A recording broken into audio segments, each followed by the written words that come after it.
Right now, it's time for episode 2, guys. So can't wait for you guys to hear how this episode of my interview with Carlos Mencia ends. It's a blast. I can't wait for you to watch it. It hurts when I'm driving here and I put it on Channel 94 on my Sirius XM channel. And it's the Comedy Greats, which I know you know the channel. Yeah. And you know some of the people that are played on that channel. And, you know, there's a moment, bro, where I'm like, man, I can't believe that because of all the shit that's gone down in my career, I'm not on that. Not one of my bits has ever been played on Comedy Greats. Yeah. Just that little shit. It's just, fuck, dude. It's just so fucking painful. And part of me believes that it was racial. I never want to go there. I don't want to push it. But I also sometimes don't understand how Carlos Mencia gets accused of stealing jokes, and 20 years later, people are still on this. Whereas to other comedians that you know of that are not of color get accused of this and feels like it came and went. Yeah. And not a big deal. Yeah. So so I'm in the middle of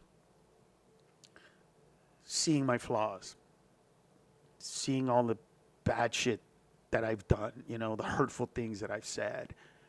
I'm trying to feel that. Is this post the Rogan Post situation? Rogan, Okay, going to therapy. Because I want to get into that too. So getting to therapy, going to, you know, feeling all this, but also knowing that, like, I'm not an anti-comedy guy. Like, here's an example. I show up to do a show at the Improv in Addison. At the time, early 90s, mid-90s, you still had to call in.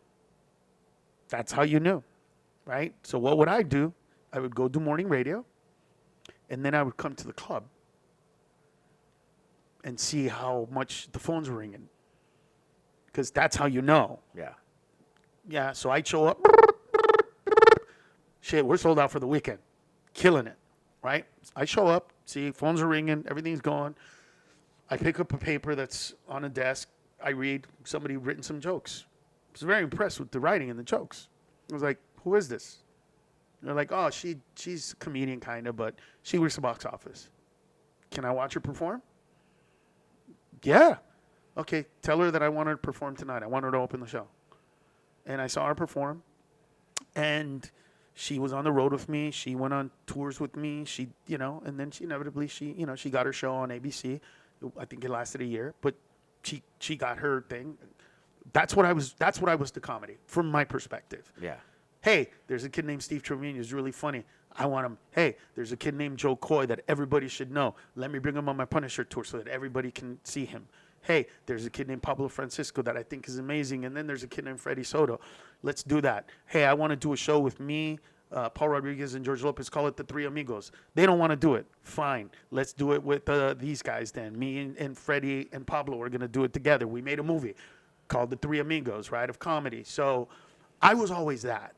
So I'm sitting there going through therapy and kind of going, but I help comedy. I help comedians. I bring comedians on the road. You know, I offered Johnny Sanchez to come on the road with me, and he didn't want to. I offered Gabriel Iglesias to come on the road with me. He chose to go a different route. I don't begrudge any of them. My point is that I saw them, and I wanted to help them out. I wanted to give them opportunities. There are comedians that I offered to come out on the road now that have called, that I've sat down and talked to, and they said, man, I made such a huge fucking mistake. I should have went on the road with you. I was in that camp. I was in a whole new place. I'm so sorry and all this stuff. But it was so painful, man, to have to look at myself and being a guy who liked who I was and understanding that who I was and what I did was hurtful to other people. Dude, it was such a fucked up, horrible time for me. And there was only one thing that I had to go on stage. And this is when my shows on the road started going to 3 hours, 4 hours, because that's my safe space, man. Yeah. That was the one space where I got truth, love. Yeah. I got the reaction of laughter right there in that moment. And I lived on it. But, dude, it also pushed me into, drinking. I'd never drank before this. Not a drop of alcohol ever until this.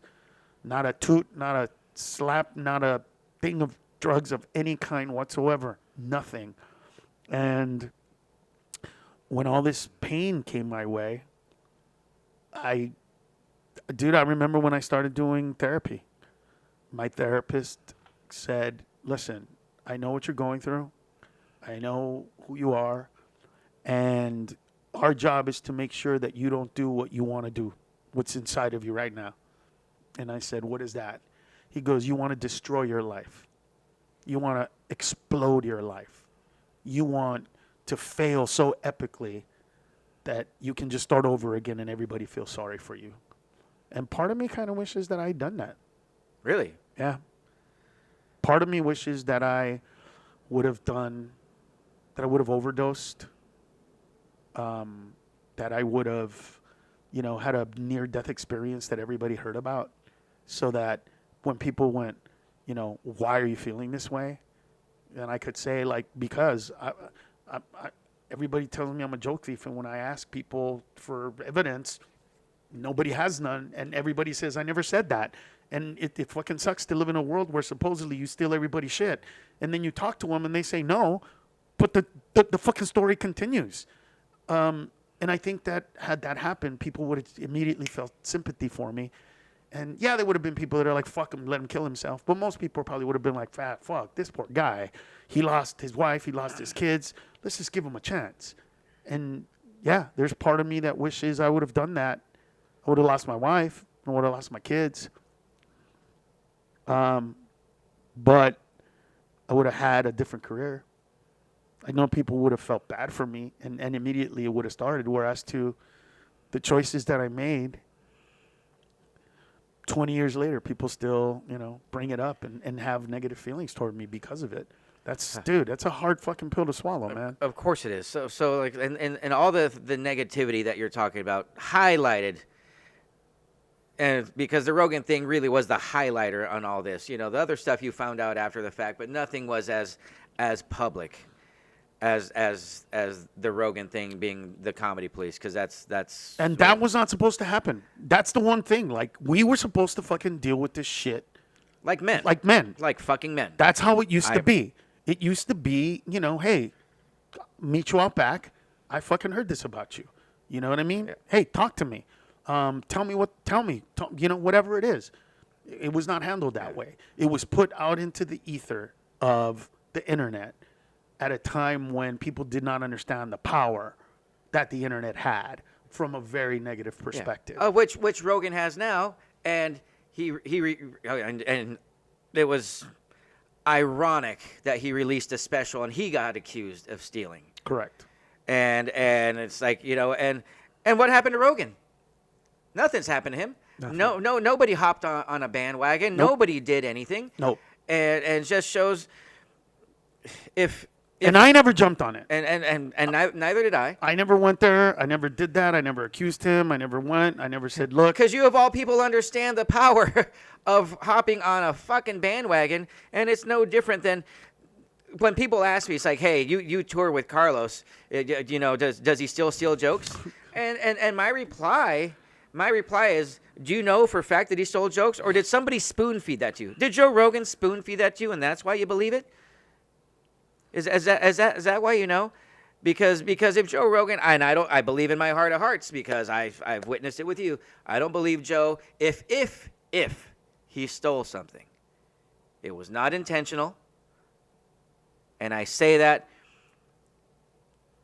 from witnessing the wonderful time that we spent together and the depressing times that you had, and what people don't realize, those Joe Rogan words in combination with other stuff, but that, like I said, the highlighter, Joe doesn't understand that his words have so much power that lead to depression, loss of income. Because I don't know of any Latino comics that lost income from whatever you fucking stole. What Joe did, and I'm blaming Joe because I don't know the person that put this video out. So if it was Joe, it was a cowardly thing. Joe. It was a cowardly thing for Joe to do. It was Joe. And if we were on his podcast, which I would love to be on his podcast just to have this face to face, because there is nothing I'm saying that I would not say to Joe Rogan's face. Right. And I don't think there's anything you're saying that you wouldn't say to Joe Rogan's face. Nope. And I think there is a way where if you and Joe were in a room together and find out that there was some sort of misunderstanding and Joe had the power to make this right, I think he'd be an asshole if he didn't. But that's up to him. You know, I saw Joe. I've seen Joe, the little bits of his podcast I've seen, like, you know, where I saw Cat Williams and he talked about, you know, he's never going to have me on the podcast. And all Joe Rogan did was just belittle Cat Williams. And Cat Williams just took it. And I was so disappointed. I'm like, come on, Cat. Like, on stage, you're a fucking monster. Be that fucking monster off stage. Right. You know, it's like, I wouldn't, you know, it's just, it's disappointing that I hope Joe isn't power hungry, because he's not known as a stand-up anymore. He's known as a podcaster. So thank God all these 15-year-olds are fans of his. And, you know, but unfortunately we're in a position where our stand-up, if I want my career to grow, we need to cater to these 15-year-olds that accept stand-up at 45 seconds a pop. We heard it last night. Do you remember the lady who talked about it last night? Oh, yes, that's right. And she's a monster fan of yours and a monster fan of, oh no, she's a monster fan of all of those guys. The whole camp. But basically, but she talked about Tony Hinchcliffe. What she said was, of all those guys in that camp and all the shows that they do, your show was by far funnier than anything they've ever put out. That's what she said to us. Because she's comparing stand-up to podcasting. Right. To whatever that is. Yeah. This is not as fun as our show at 10 o'clock. Right. But listen, look, even me, bro, right now, right? To think, there's a thought and there's a thought. Thinking about how much money this has cost me, it's kind of like hey, this cost me millions, right? Substantial. This cost me millions. That's one way.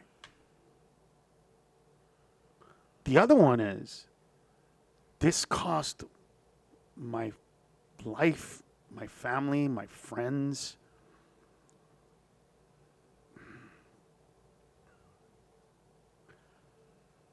My son wanted to go to, this year he wanted to go see a game in Spain. And because of some back taxes issue that I have right now that I'm still dealing with because of all the, so for people to understand, I went from making $12 million a year to $2 million a year to $1 million to a little bit less. Anyway, when I made $12 million a year, I budgeted from that point. I go, okay, my career is going to go and then it's going to slowly come down, and I can probably budget for $3 million a year, right? Not more, just budget for that. That should be, you don't go from selling out Mac Center to doing the Improv. That's just not the normal trajectory. Correct. But that's what happened to me. Yeah. Right? I went from that to that. And in order to keep my mom in her house and my in-laws in their house, I had to work more. So Lucas wanted to go, and I couldn't give him that because right now I'm still working on catching up and paying some stuff. All of it because of that. Those are hard fucking moments, bro. That shit, I can't give my son something that he wants because of all this bullshit, dude. Fuck, it's just... Those are the moments, dude, when that aggressive horse race, I don't give a shit what's happening around me person, those are the moments that I have to go, take a breath, dude. That's not who you are. That's not who you want to be. This is life. You have to just deal with it. It's what happened to you. Fair or not, it is what it is. Do your best. You'll have a resurgence, blah, blah, blah. But I had to look at my son in the eye, bro, and say, we can't. I can't afford to give you a dream. I will, inevitably. Will I have to wait till my mom dies so I can sell that house? Do I have to sell the house before that? I don't know, dude. Do I have to sell my motorcycles? Whatever it is it a resurgence in the career? It's what's happening here? I don't know, but it's hard not to be resentful. It's hard not to jump on it. It isn't easy, bro. It wasn't easy when I read that Joe Rogan was accused of stealing jokes. Dude, there was part of me that wanted to be like, ha ha, motherfuckers, say something now. All you defenders, blah, blah. Dude, of course there was a part of me that wanted to go. Of course there was a part of me that wanted to call every single. Of course there was a part of me that wanted to say, when I picked up the phone, oh, yeah, Time Magazine.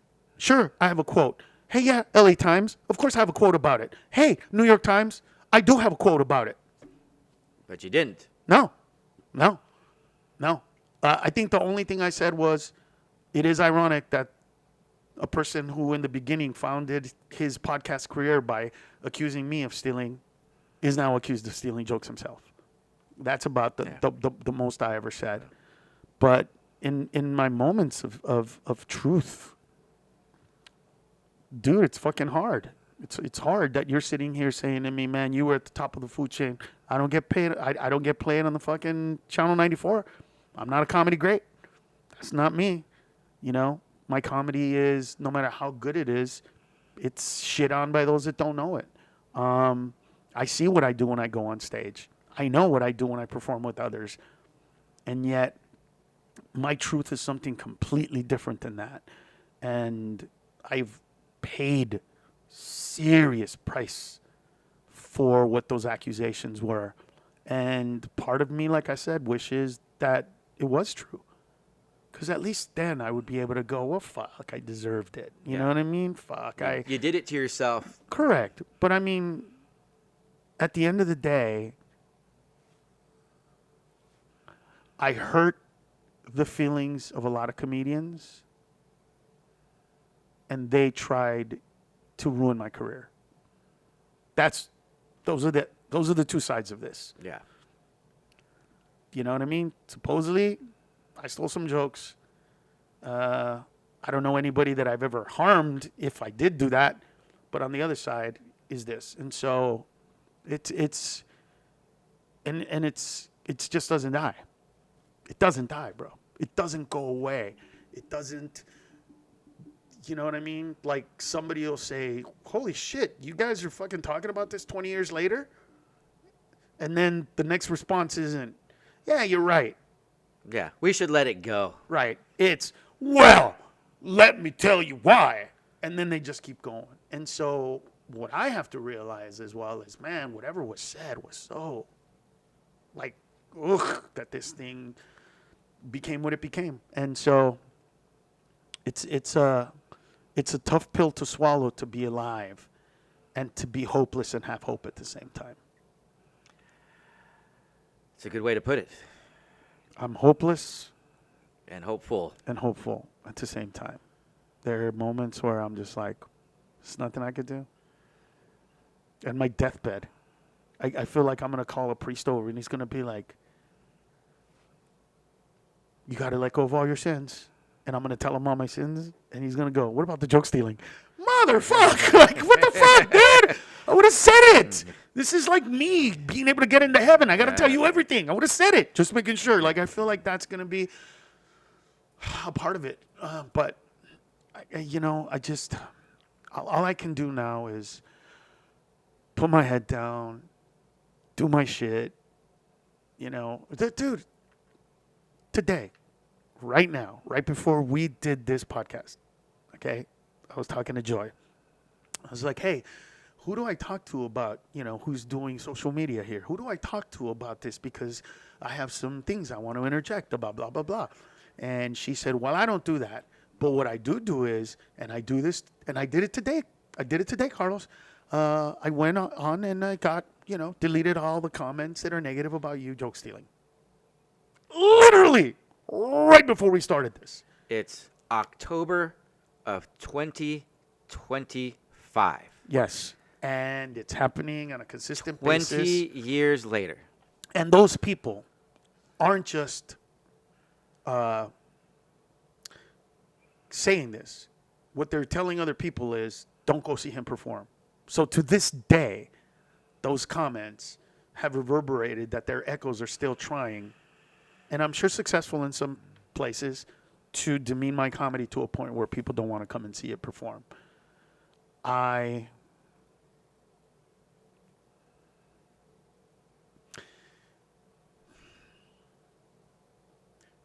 This is going to sound arrogant. I don't know how to say it any other way. When in the depths of my sorrows and in the darkness of the places that comedians can go to, and that's a very dark place. Oh, yeah. When I am in those moments, I actually... There have been moments where I've come to this realization, and I can't say that it's accurate, but I feel it.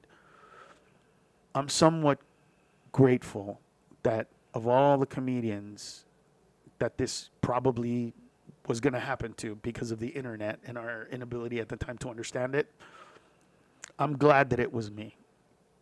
Why? Because you and I both know that had this happened to, you name the comedian, I don't know that they would have been able to survive it. I'm strong enough to be here right now talking to you about this. I'm strong enough to have dealt with it. I'm strong enough to have not listened to my voices when I wanted to hurt myself or not be here anymore, or, you know what, just dying would be a good thing. Those little infinitesimal moments. And even some of, hey, I want to hurt somebody else now too. All of those. I never did that. I never, those thoughts came and just immediately left my brain. They never nested. They never were there. But I know for a fact, think about it. Look at how many comedians tried to ruin my career because I hurt their feelings. What the fuck do you think they'd done if this had happened to them? I'm sometimes grateful that this burden was put on me. And I think in some ways it worked, because I think that part of the reason why now when comedians get accused of stealing jokes and it doesn't get pushed to an extreme place, I think part of it is we don't want to Mencia anybody else ever again. I think people are very aware of that and they don't want it to go. And, I was the poster boy for that. I was the one that paid the price. I was the one that took the brunt of all that shit and still do, so that other comedians can just kind of go, oh, that shit happens. Don't go that route. Don't make that fucking mistake of making this person a poster boy for that. And so I have to find every little tiny positive in all of this, or else I won't be able to go on stage. I won't be able to do what I do. I won't be able to live. I'll just, part of me, bro. I was driving here yesterday, and I'll tell you exactly where I was, bro. I was coming on the 14, going toward the 58 to the left where all the airplanes are. Yeah. Where all the graveyard of airplanes are.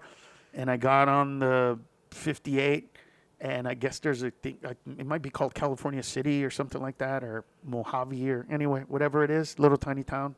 I saw a little pretty kind of house in the middle of nowhere. And for a moment, bro, I was like, man, I wish I could sell everything that I have and then just buy a house right here and take all my savings and just live out my life over there and never have to deal with this shit again.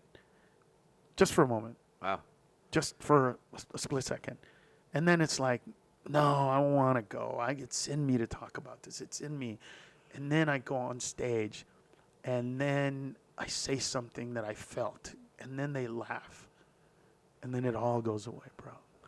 All of that shit just disappears. And all of a sudden, I'm on stage with a microphone, and people are laughing, and they're telling me to stop, and they're saying, oh my God, I can't breathe, and they're going, holy shit, and they're saying, oh my God, and people are banging on tables and, you know, all of this extra shit to let me know how funny they think I am, how happy I make them, and it just all goes away, and it's perfect, and it's beautiful, and I wish it never ended, and I never want to get off stage. But then I have to, and the show's got to end, and then it, you know, and then it just fills me. For how long? When's the next trip? When's the next thing?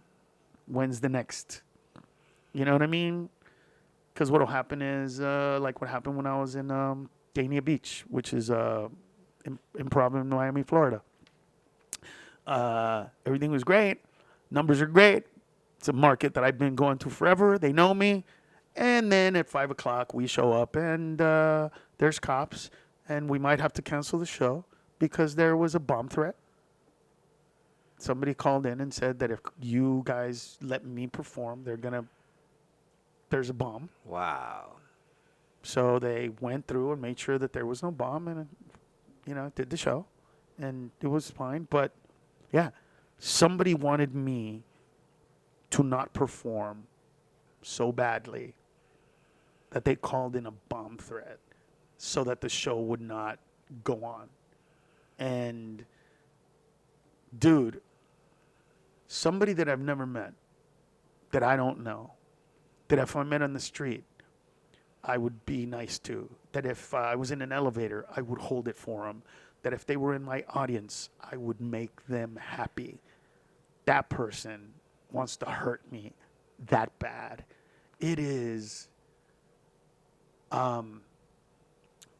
something, and a lot of people watching this right now might say, who cares what they think?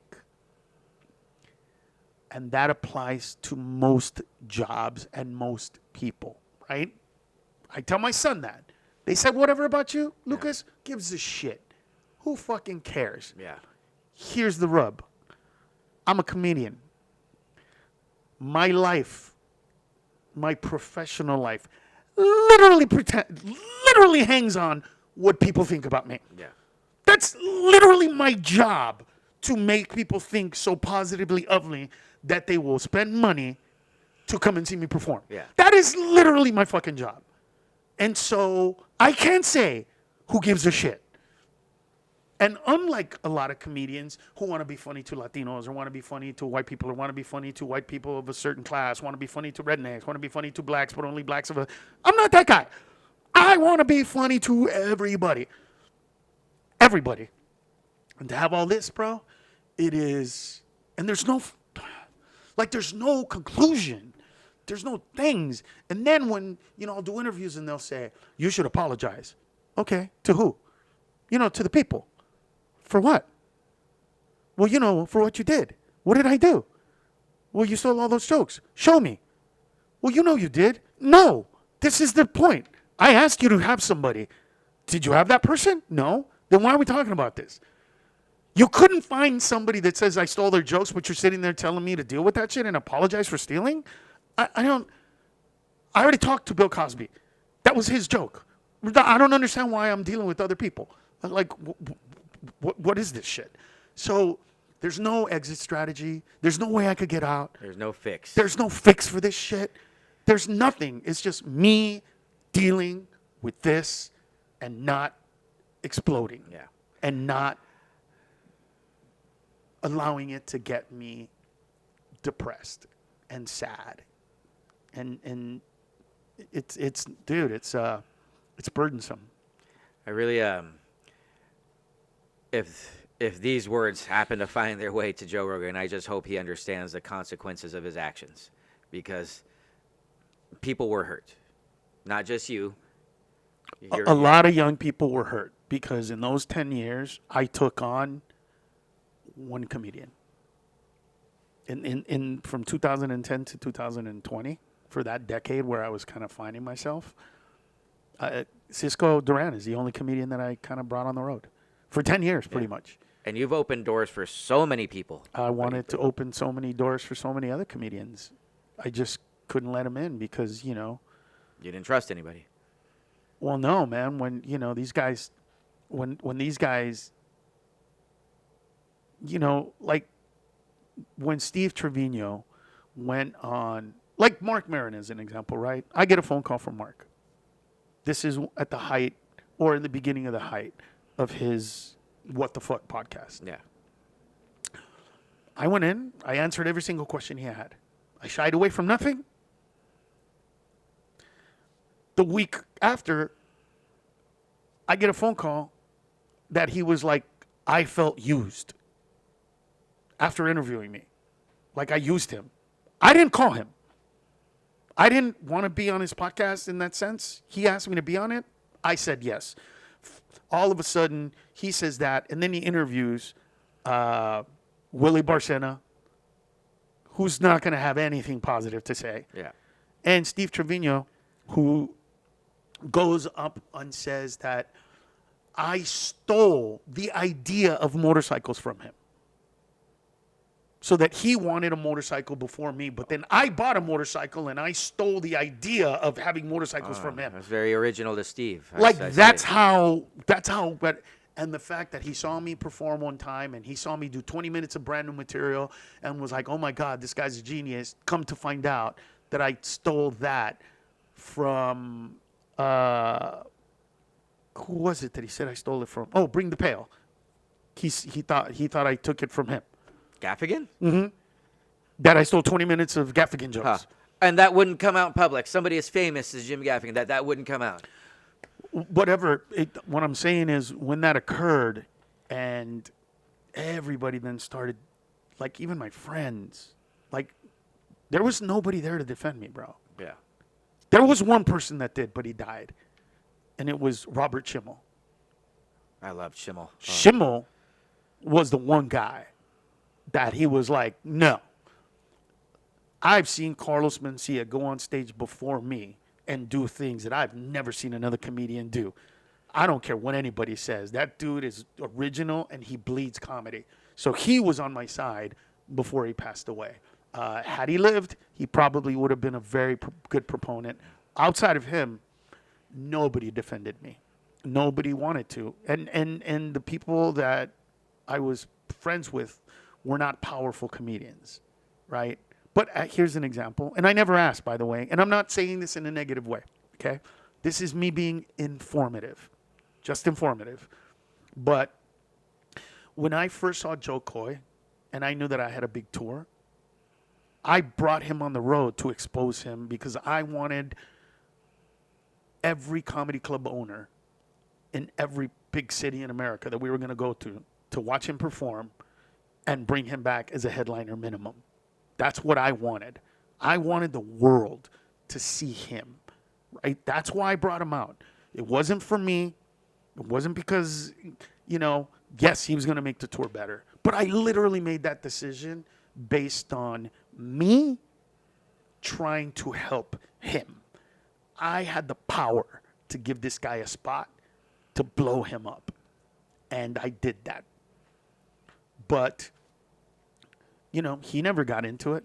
He was never, a guy that went, you know what? This is what I'm going to say about Carlos. They just kind of stay away from it and go, I don't want to talk about that. That has nothing to do with me. And so there was never anybody on my side. There was no person to say, hey, stop this. Hey, whatever. Hey, we're doing this to this guy. It was all just... And you were around during that time, and you saw something that I didn't get to see, and you still do, by the way, which is that hate that I don't get. Because you have seen comedians that come up to me at the dirty, shake my hand, look me in the face, and say, it's nice to see you here, blah, blah, blah, blah, blah, blah, positive. And then they go around and talk shit. Or there are people that have talked shit about me that you know they have. And they're pretending that they never did.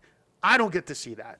I never got to see all these comedians, you know, saying he gets what he deserves. Fuck that guy. All this shit. I didn't listen to those podcasts. I stayed away from all those voices. I think that had I probably would have done something different because it would have pissed me off. It would have angered me, and that anger would have made me react in a certain way. My mindset is I have to value your opinion for it to affect me. Yeah, except when your opinion, you know, is telling other people not to see me perform, and it's taking money out of my pocket. Oh, I agree with that, and that's what's happened to you. In my case, if somebody comes up to me talking shit about you, and you mean nothing to me, it's one ear out the other. I'm too old to be.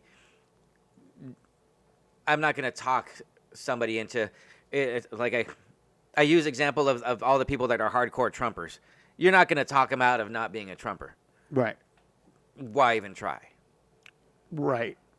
But the difference here is the evidence part, right? So, like, I've had conversations with people, right, where they'll come on my Instagram and say, dude, you know what you did. Right? And then I'll say, you know what? You sound like an open person. Let's get into this. Carlos, it's everywhere. Okay. Show it to me. Dude, it's everywhere. I know. Show it to me.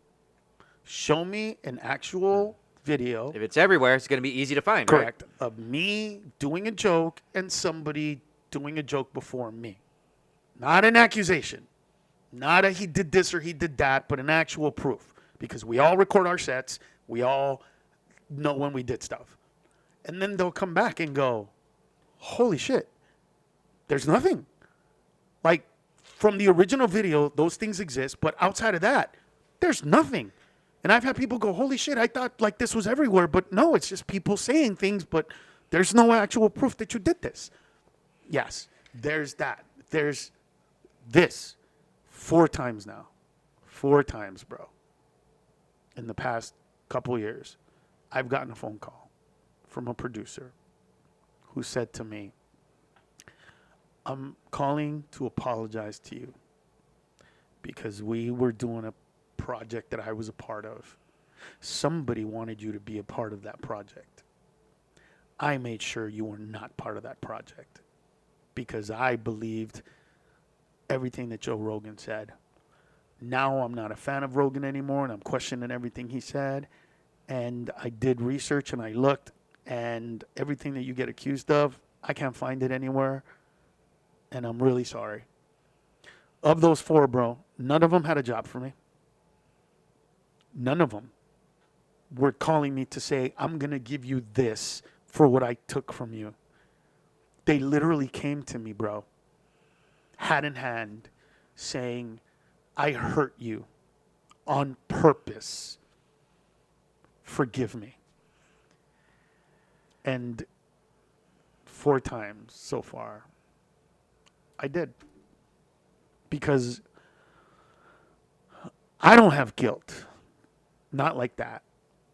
But I couldn't imagine giving somebody else that kind of guilt.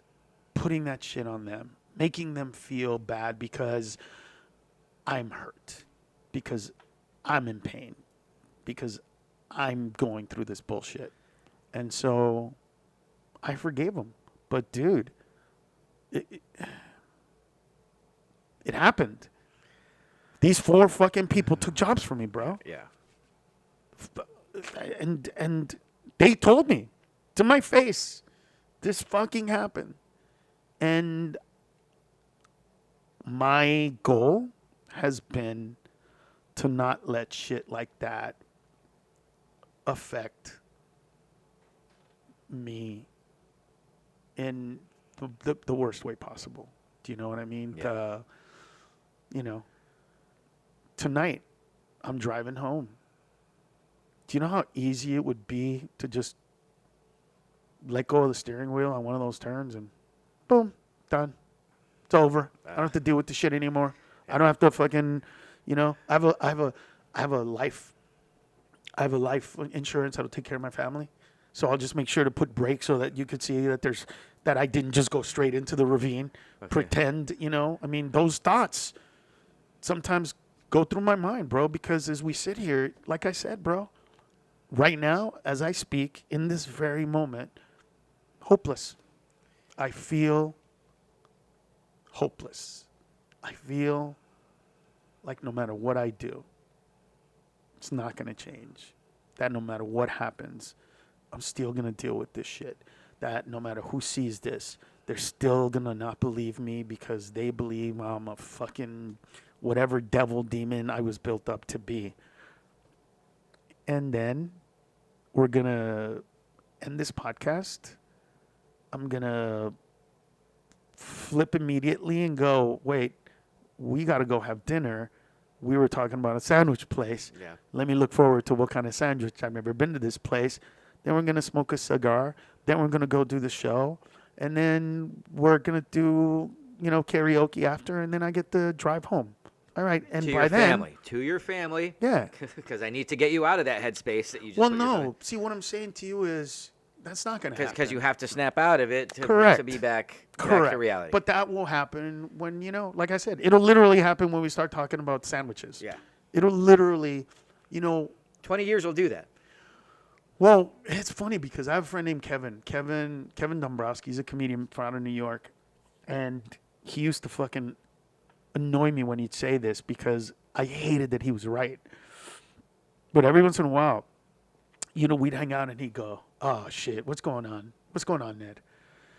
And I'd be like, right? And then he'd look at me and go, ugh, in fucking 2 hours, you're going to be fine. And I was like, how do you know that? How do you know that I'm going to be fine in 2 hours? You don't fucking know that. He's like, dude, stop. I know you want to be in a pity party. This is not who you are. This is not who you are, Ned. You're not a pity party guy. You're not the guy that stays sad. You're the guy that gets sad and then finds a solution and then looks to the future. You're that guy. And then all of a sudden I'm like, oh shit, well I got a show to do and I got to be great and I got to be awesome. And then all of a sudden, hey, we have a light crowd. Well, let me show this light crowd how a real comedian performs. Let me show this light crowd that they're not a light crowd, that they're a great crowd, and I'm going to kill them and I'm going to give them I'm going to give them a better show than if I was performing at the T-Mobile or at the Allianz Stadium or wherever it was. And then all of a sudden it switches and I'm this other guy. And I'm Carlos Mencia. And I'm like, you know what? You can't take away from me the shows that I've done. You can't take away from me the people that see me perform. You can't take away from me those people that said I was a huge fan of those guys that hated you. And now that I've seen you perform, I see why they hated you, and you are amazing, and you're the funniest comedian I've ever seen, and I'm on your camp, and I'm going to tell everybody. And all of a sudden, all of the possibilities. I'm 57 years old when, certain comedians who were older hit. They were in their 60s when they first, Rodney Dangerfield was pretty big, but he didn't really hit big until he was like 60, and Back to School came out. So there are precedents of me being able to do this, and I will because I'm way too good to not have a moment of all that I need is for people to just go, you know what? Let me check him out. Just give me that chance. That's it. Just give me that little moment, man. Just allow yourself to come and see me perform, and I'll get you. And then all of a sudden, I'm in another space. I'm in another world.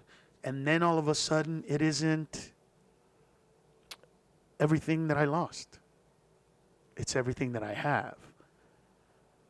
I do have a son that I love. Maybe we weren't, able to go when he wanted to, but the truth is that I have 1.6 million miles on my American Airlines. I have 3.5 million points on my American Express. I have 500,000 points on my Chase. So because of all this stuff, I can't take my son to wherever the fuck he wants around the world and not have to pay for it because I've flown this much and I spent this much and I did this much. And all of a sudden, bro, it becomes something different. And all of a sudden, I'm like, hey, look, I'm doing a podcast with you. Why? Two things. A, I believe that you're funny and that the world should see your perspective because you're intelligent. Also, you were in a spot to help me at one point. And when you did, that means the world to me. There's nothing I wouldn't do for you. And so now you're giving me hope again. And you're giving me that other side of this. Then I have Kaylin, this kid who, Jimmy Earl, a guy who's opening for me, all of a sudden has a son and his son wants to do stand-up. And I'm like, let him open our show. And all of a sudden now, a year and something later, he's opening my shows and he's getting really funny and he's really beginning to find himself. There's Tino Cochino, who at the same kind of time fell in my lap. How both of these guys, right? Their first shows they ever did were opening for me. So when they make it, which both of them have it too, those guys literally came into the comedy world because I birthed them. One of them, I said, hey, you want to do stand-up? Do my show. The other one said, I want to do stand-up soon. I said, when we hang up from this interview, let's talk. Tell me what you want to talk about. I'll show you how to talk about it, and you can start doing stand-up. And that was Tino. And then there's you, who I want to help because I believe, like I said, those two things, you deserve it, and the world deserves. And then all of a sudden, I'm in a different space. Then all of a sudden, I'm not in a space of what could have been or what should have been. I'm in a space of, you know what, with everything that happened, my mother still has a house. With everything that happened, my in-laws still live in that house. With everything that happened, I still have my home. With everything that happened, I still have a career. With everything that happened, I'm still doing a show. With everything that happened, we'll be sold out this weekend in Ontario. With everything that happened, there's a but. And then that but elevates me to a beautiful place. Where I have to be very careful is to not allow that energy of positivity become that focused energy that I had before that people perceive as arrogance. So I have to check that part of who I am and kind of be a little more subdued, be a little less outwardly confident, show a little bit of like, oh, shucks kind of a thing to people because that's how they feel comfortable around me. That's how they wish for me to behave. That's how they wish for me to communicate with them. But it's not normal for me to do that. My normal space is to be myself and do my job, knowing that I know how to do my job, not because I'm arrogant. I'll give you an example of what I mean. Good, somebody asked me. We need to wrap up. This became a two-parter, by the way. Well, we need to. So somebody said to me the other day, have you ever bombed? I'm like, of course I did. I don't remember bombing because it was so long ago, but I'm sure I did. I mean, when I was young. And they're like, will you ever bomb again? No. And he goes, see, that sounds arrogant. And I said, it might, but it comes from the opposite. He's like, what do you mean? I said, I'm not going to bomb, not because I'm incapable of bombing. I am 100% capable of bombing. I'm 100% capable of eating a dick. I'm 100% capable of going on stage and making the wrong choice and then pissing off the audience, alienating them, and then getting aggressive with them, and then all of a sudden them hating me. I am 100% capable of that. Problem is, I'm aware of it. And because I'm aware of it, that shit will never fucking happen. I will do everything in my power, everything that I've ever learned as a comedian and as a human being to make sure that I will never, ever go on stage and bomb. And you have seen me under very, very beautiful circumstances, perfect circumstances, and you've seen me in not the best circumstances. Yep. You've never seen me not kill it. You've never seen me not perform it. You've never seen me half-ass it. You've never seen me mail it in. That's not who I am. That's not who I will ever be. But it doesn't come from arrogance. It's experience. And also acknowledgement of my frailty. I acknowledge that I'm capable of it. But because I'm capable of it, I'm not going to let that happen. I'm a pilot that is going to go through every checkpoint that I possibly can to make sure that that plane is ready to fly. Why? So that we don't crash. Why? Because we can if I skip one of these steps. We can if I miss this. We can if I don't hit that button. We can if I know that. And so those are the moments that I think people misunderstand Carlos. I think people perceive that I'm sitting up there like I'm the shit. And it's like, no, I am not. I did my checklist. Yes. That got me to hold this microphone. Yes. Everything from the first night I went on stage in 1988 till today, everything I've ever done, everything I've ever learned is going to help me not go there. But what the 10 years has done is given me the ability to be in this moment. And once this is done, like that, it'll be gone.